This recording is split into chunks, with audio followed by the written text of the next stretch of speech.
We want to solve the simultaneous equations y equals 3x minus 3 and y equals 7 minus 2x by a graphical method. If we look at both of these things, we can see they are equations of straight lines, so we could draw these on the graph. Let's consider y equals 3x minus 3. We need a table of values.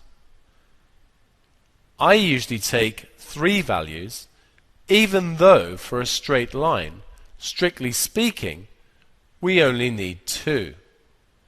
Occasionally I will just take 2 if the numbers are difficult to work with. Here I'm just going to take x is 1, giving me y being 3 take away 3, which is 0. Then take x equals 2. Y will be 3 times 2, which is 6, take 3, which is 3. And also taking x is 3, 3 3s are 9, take away 3 is 6, so y is 6. These points can be plotted on the graph. 1 0, 2 3, and 3 6.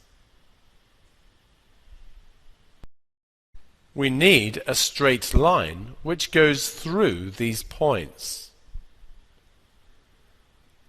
And we should always label any line that we draw. So this is y is 3x minus 3.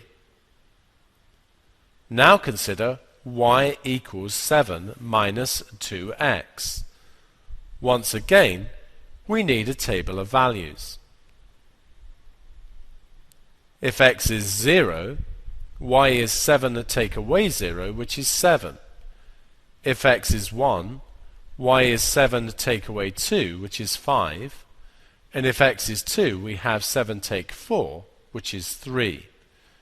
We plot 0 7, 1 5, and 2 3. We need the straight line through these points, and of course we should label the line y equals 7 minus 2x. The solution to the simultaneous equations is given by the coordinates of the point where the lines cross. We can see x equals 2 and y equals 3.